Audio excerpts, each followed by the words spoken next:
Welcome back. Hey, what is it about the Bengals in prime time? They just do not get the job done when the spotlight is the hottest, and last night was no exception.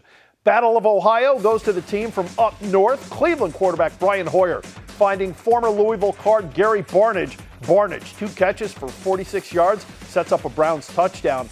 Cleveland beats Cincinnati 24-3. With more on the game, here's our own Casey Cust. When the lights come on, historically the Bengals don't show up, and last night was no different. After a 24-3 loss, the Bengals are now 2-12 in their last 14 primetime games. Andy Dalton not only had the worst game of his career, but one of the worst days in NFL history, and he was quick to take the blame. I deserve it. I mean, it all starts with me. It all goes through the quarterback, and so, you know, I got to play better to put our team in a position to win the game. It does confound me. It does, you know.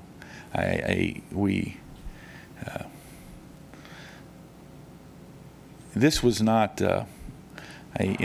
this was different. And then, New England or whenever it was, I guess was the last time we were this way. But, for whatever reason, the 2 times this year we haven't played very well. And I think the one thing that comes out of both of those is turning the ball over. And you can't do those things. The one thing the Bengals did get right was the most important. Leah Still attended the game and took the field as the Bengals presented Cincinnati Children's with an over $1.3 million check from Devon's jersey sales. Her dad said his emotions ran high all day. I would describe it like a emotional roller coaster. You know, being out there for pregame and be able to see my daughter and feeling the excitement and going through the game. And obviously the game didn't turn out the way we wanted to. But seeing my daughter on the field as they presented the check, it definitely was a joy just to know that the strength that she showed and the perseverance that she's showing is the reason why we've been able to raise so much money. She loves it. You know, she loves the camera. She thinks she's a movie star. But like I said, she's handled this whole ordeal tremendously. Like I said, I never expect a 4-year-old to be able to go through this, be able to understand what she's going through, and be able to keep a smile on her face. As disastrous as last night was for the Bengals, the presence and strength of 4-year-old Leah Still gives us perspective and reminds us that it's just a game. For CN2, I'm Casey Cust.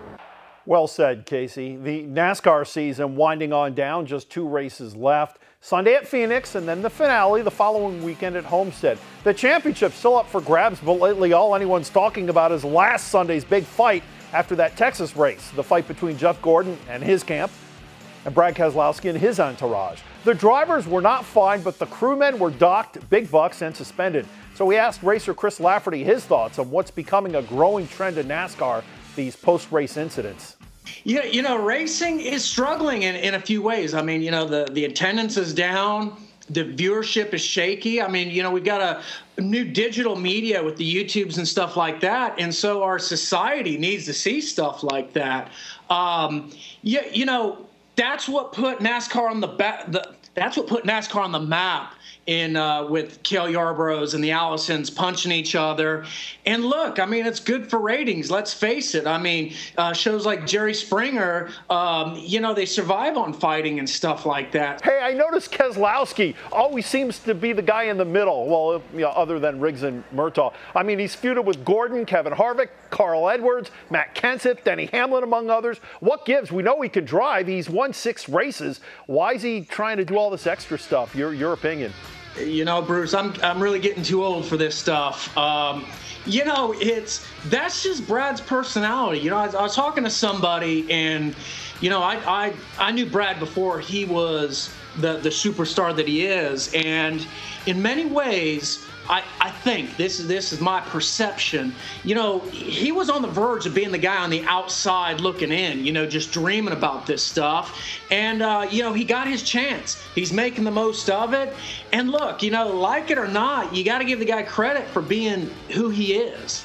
They'll go again this Sunday. The Phoenix race starts at 3 Eastern on ESPN. And that'll do it for us. Want to thank Chris Lafferty, Thomas Beisner, Ben Rainwater, Casey Cust, all for being on the show.